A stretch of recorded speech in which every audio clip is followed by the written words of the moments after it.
नमस्कार फ्रेंड्स, आज डिस्कस करते हैं ओसीडी क्या है। मेरा नाम डॉक्टर कीर्ति अनुराग है। मैं एक सीनियर कंसल्टेंट न्यूरो साइकियाट्रिस्ट हूँ। तो ओसीडी में होता क्या है? इसका नाम पूरा होता है ऑब्सेसिव एंड कंपल्सिव डिसऑर्डर। इसमें होता ये चीज है कि ऑब्सेशन मतलब दिमाग में कुछ सोच आना, जो कि व्यक्ति विशेष को खुद ही अपने दिमाग से आता है। वो जानते हैं कि वो अनिवार्य है, लेकिन फिर भी आते जाता है।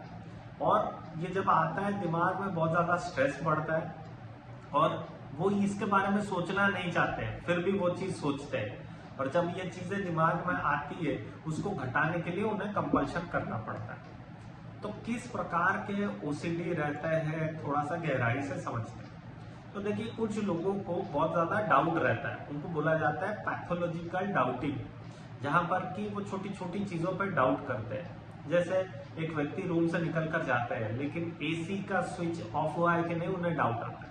हमको भी वो डाउट आता है, ऐसा नहीं है कि हमें नहीं आता है, लेकिन हमें एक बार आता है। अगर हम लोग चेक कर लेते हैं तो चीजें उसके बाद और नहीं आती, लेकिन उनको आते जाता है, उनको आते जाता है।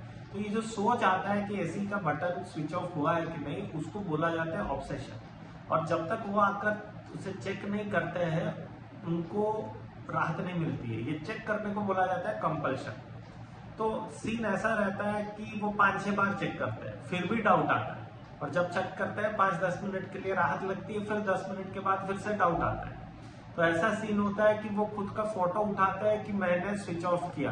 तो जब टेंशन लगता है तो उस चीज को बार बार देखते हैं। या फिर घर से अगर बाहर भी निकल गए, उन्हें डाउट लगता है, वापस घर आना पड़ता है और चेक करते हैं कि एसी का बटन स्विच ऑफ हुआ है कि नहीं। तो इसको बोला जाता है पैथोलॉजिकल डाउट। तो ये जो डाउट होता है सिर्फ चीजों को लेकर नहीं होता है, अपने पार्टनर के लॉयल्टी या रिलेशनशिप में भी आता है।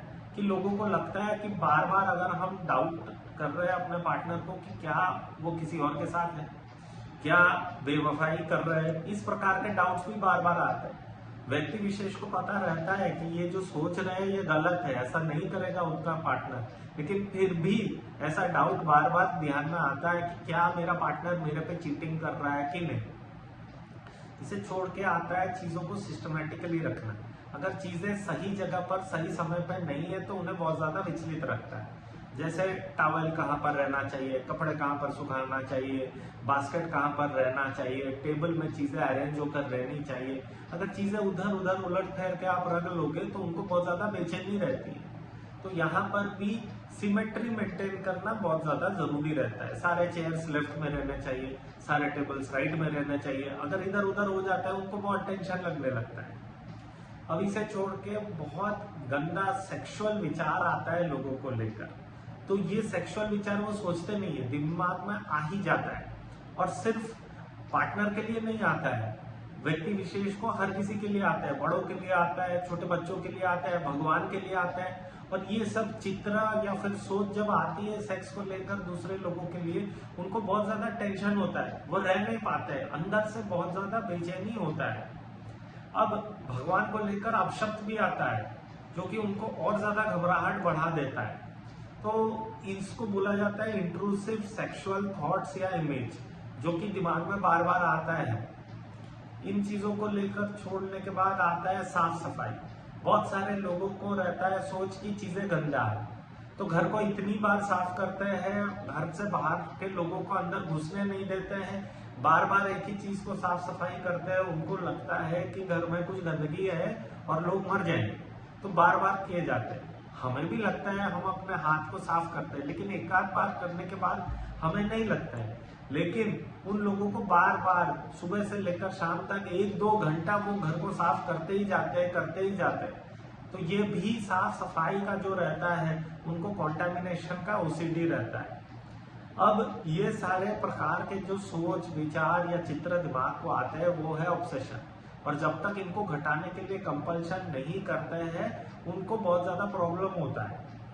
तो लोग ये चीज बोलते हैं, ये बीमारी क्या हुई, ये तो एक सोच है, मैं तो धो रहा हूं। अगर वो व्यक्ति धोना घटा देगा तो ओसीडी चला जाएगा। तो ये बीमारी क्यों है, इसका ट्रीटमेंट क्या चाहिए? तो व्यक्ति विशेष तो खुद ही खुद इसको रोक सकता है ना। तो ये सिर्फ माइंड का खेल है। अगर तुम माइंड को कंट्रोल कर लोगे तो ओसीडी चला जाएगा। इसके लिए डॉक्टर को क्यों दिखाना, क्या दिक्कत है? तो आइए एक पहलू पे नजर डालते हैं। तो देखिए, जैसे मैं चश्मा पहन रहा हूं, अगर मैं बोलूंगा कि मेरा पिताजी मुझे आकर बोलते हैं कि तू चश्मा क्यों पहन रहा है, तो खोल दे, तू अपने आंख को खुद ही खुद एडजस्ट कर ले ताकि तू सही से देख सके।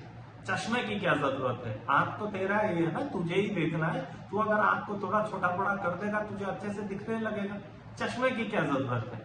तो उसी रूप से जैसे मैं जानबूझ के अपने आंखों का पावर नहीं बढ़ा रहा हूं या घटा रहा हूं, उसी रूप से ओसीडी के मरीज भी अपने आंख मतलब आप ये प्रॉब्लम नहीं करवाते हैं। तो अगर आप उन्हें बोल रहे हो कि तुम खुद ही खुद अपने माइंड के पावर को बढ़ा दो, तुम खुद ही खुद कर सकते हो, तो वही चीज आप अपने आंखों के पावर के लिए भी कर सकते हो, जो कि संभव नहीं है, क्योंकि ये एक बीमारी है, वो व्यक्ति विशेष ये खुद करता नहीं है।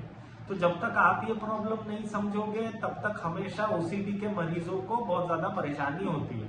उनको खुद भी नहीं पता चलता है कि वो ओसीडी में चपेट में है, और उसी के चलते सालों साल 10 साल 15 साल लोगों इस चीज से पीड़ित रहते हैं। तो अगर आपको ऐसा कंटेंट या एडवाइस अच्छा लगता है तो प्लीज लाइक और सब्सक्राइब कर दीजिए। कोई भी डाउट्स है तो प्लीज कमेंट सेक्शन पे कमेंट कर दीजिए ताकि हम इसका रिप्लाई कर सकें।